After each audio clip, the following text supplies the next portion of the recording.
everybody, it's Cynthia. Welcome back. We're doing our little review tutorial for our teacher training, and we're on week 3 now, which means we're really getting into some of those fun movement pieces of our asana practice. We will be looking at some stronger poses today, as well as some of the flow into Surya Namaskara A. Kendall and I have already broken down Surya Namaskara A in a couple of different ways. I'm going to let you refer to that video on the website for Surya A for the full breakdown of that. But in this place, we will be looking at chair pose, also really translated better as fierce pose, or sometimes even awkward pose, but fierce or intense pose is really the proper translation. Utkatasana. So you will start, as always, in your Tadasana. Root down into the 4 corners of your feet and feel a rising at the inner arches of your feet.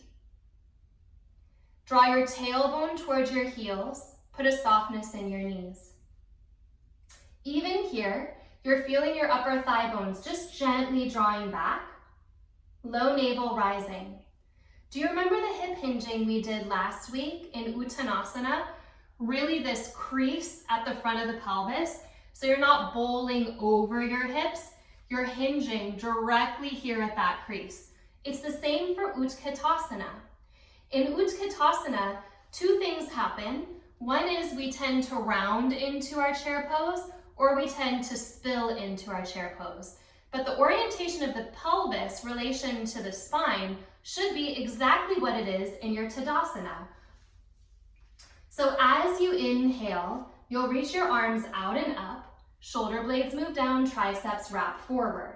And as you exhale, it's a straight hip hinge back into your chair pose. The weight has shifted into your heels. You're not spilling your pelvis onto your legs. You're not rounding your pelvis under. Maybe try that once or twice just to feel what it's like. Find the middle ground. The frontal hip bones are lifting up, narrowing even a little bit toward each other, and then rising up. At the same time, the thigh bones are moving down. Later, we'll be talking about the prana vayus and how prana moves in the body. This pose is such a good exploration of that principle in physical action because the legs root us, the legs are moving downward, especially these bones at the legs rooting downward, even as the spine is lifting up, which could be called prana or even at the chest and upward udana. So almost like there's a little crack of light in your hip crease that you're trying to open a little bit more. Thighs move down, frontal hip bones narrow toward each other and rise up. Low belly draws back and up. You know your bandhas now, so that's both Mula Bandha and Uddiyana Bandha. And then you rise and release. Not an easy pose, which is why it's called intense or fierce, right? Let's try it again. So as you inhale all of your Tadasana cues, you'll reach your arms up. Spine stays straight and tall. You're not thrusting your ribs forward. Your spine is between your shoulder blades. Your tailbone is lengthening. And as you exhale, you drive that length back. I'm going to give you a couple of cues that I like specifically for your Utkatasana pose. One cue is press your shin bones back. Can you feel that? It really roots you into your heels and it roots you into your pelvic floor. The second is soften your front floating ribs as you lift through the top of your head. That helps to broaden the heart and make the back, the sides, and the front available to the shape. And then you rise and release. Next, let's look at high lunge. I know there's a few other poses this weekend, such as Surya A in the Vinyasa prep, as well as Balasana. Please refer to those other videos that I've already mentioned, including last week's video.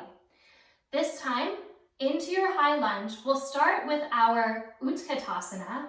So you'll inhale, drive your weight back, toes are soft, shin bones press back, pelvic floor is engaging, draw your low navel back and up. As you exhale, set your hands down and fold. As you inhale, come up halfway. So Ardha Uttanasana is such an important pose. It's not just a transition, it's a proper posture. It's not halfway lift like this, where you're just rounding forward and coming back down.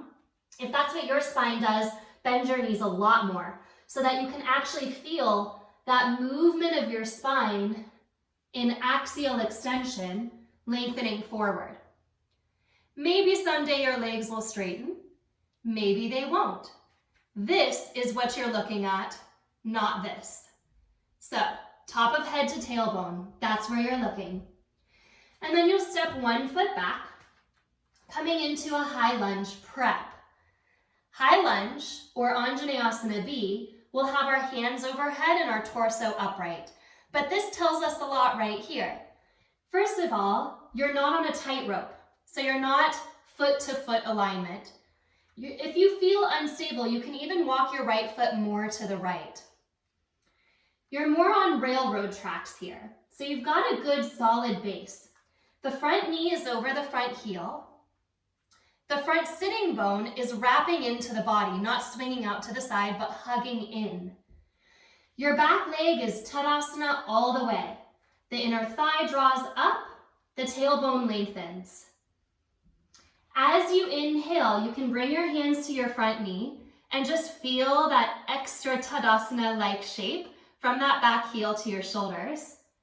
And once you feel that strength at your deep belly that we just talked about in utkatasana, that hinging at the hips, remember the leg is moving down energetically and the torso, even here, is moving forward and up toward the heart. So that's what will follow. You come all the way up. A lot of us still spill forward. Bend your back knee until your tailbone can drop enough to lift the front of your pelvis up. And then you can reach your arms up. You'll take a breath here. Remember, thighs are energetically moving down, pelvis is drawing up into the spine. And then you can release your hands and step forward. Let's try it on the other side. So inhale, halfway lift, as much bend as you need to in your knees. Exhale, right foot steps back. Line up your left knee over your left heel. The knee is actually looking over the second toe. So you don't turn your toes out, you don't turn your toes in, you turn your toes straight forward, knee looking straight over those toes. Left sitting bone wraps into the body, hands on the front knee. Already you're feeling that lift, that rebounding of your pelvis up to support your spine. So by pressing down through your feet, rise up. Thigh bone is lowering, pelvis is lifting. As much bend in your back knee as you need to. But of course, if you're working your glute strength and your flexibility, you can also straighten your back leg, so long as you can maintain the lift at the front of your pelvis. So let's talk about the pelvis. Frontal hip bones are knitting toward each other and then drawing up, pubic bone to navel. Same as all your other postures, including Tadasana, including your back bends. This is a kind of a back bend, right?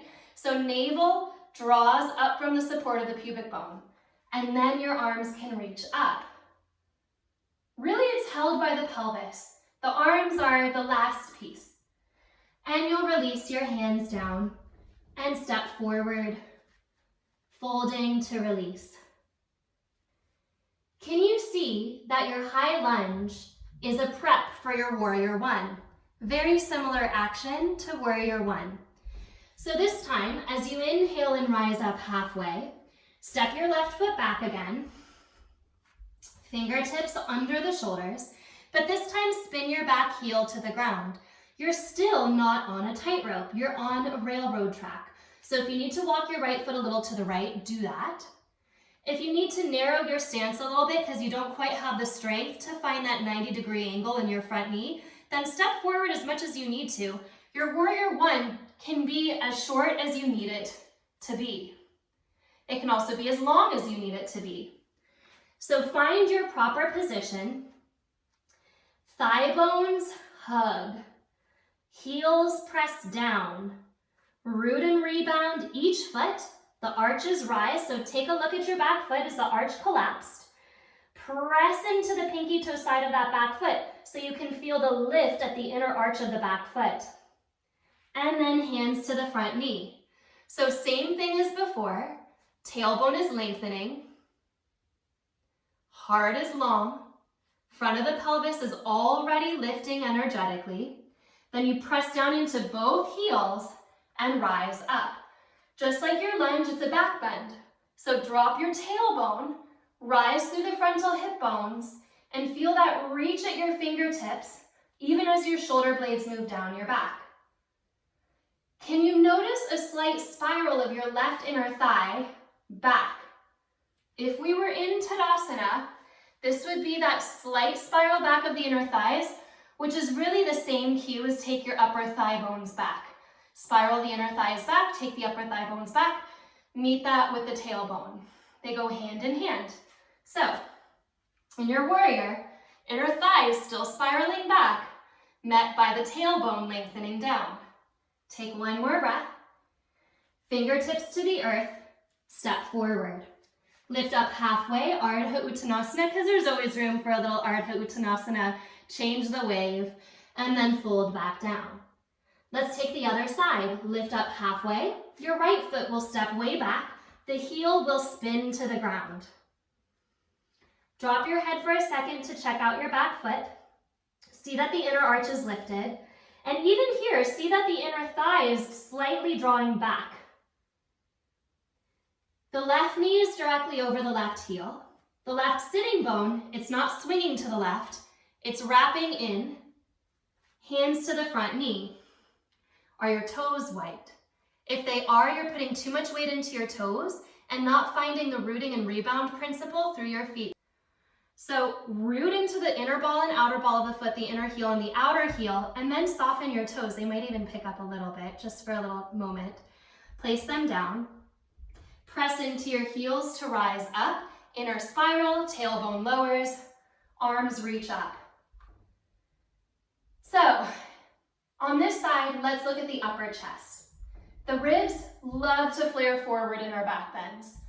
That's countered, you guessed it, in the tailbone dropping, pubic bone rising. But it's also countered in that secondary instruction of softening the front floating ribs down the front body, broadening the back of your chest, and wrapping the triceps in. So now everything is hugging the spine. Remember, this is all about the spine. Lift through the top of your head and take another breath there. And then exhale and release your hands down and step forward to fold. So we have one last pose to look at this weekend. And that's garudasana, eagle pose. Inhale, lift up halfway, hands to your hips. Reverse your hip hinge to come all the way up. Now in your eagle pose, I'm going to face sort of tilted diagonal, not quite sideways, not quite frontal, but on that diagonal. So in your eagle pose, whichever leg goes over, that same arm goes under. So the right leg goes over, the right arm goes under. I like to start with my arms wide. You're working your Tadasana action here. Put a softness in your knees. Always good to do that, especially when you're going into a balance. Shift your weight from one foot to the other. Then shift your weight onto your left foot.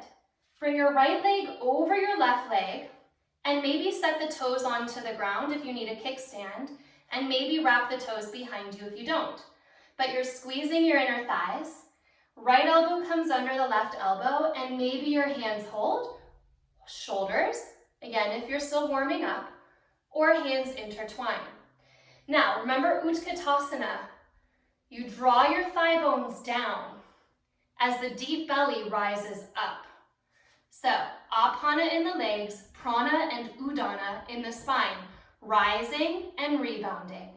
You'll take another breath here. Elbows help to rise. You press your elbows forward and up, and then you release. Taking the other side, you'll stand on your right leg. Your left leg will go over and around. The toes will either touch the ground or they'll wrap. Either way, actually it feels really nice to set the toes down as that little extra stability and support. Balancing postures are challenging for the mind as well as the body. So just giving yourself that little psychological and physical space is good. And then the left elbow under, hands on shoulders, or hands together. And you soften into your hips. There's your utkatasana action in your legs. You press your elbows forward and up. Taking a couple of breaths, you can lean your heart back, soften those front floating ribs, fill the back band of the rib cage. Another breath here, squeezing your thighs. And then you release your arms out and down. So those were some of our key postures today, looking at week 3 of our teacher training. And as always, we have a lot of time to go into the details during our sessions, but this is just a quick overview. Have a beautiful time practicing. I hope you enjoy it. Thank you.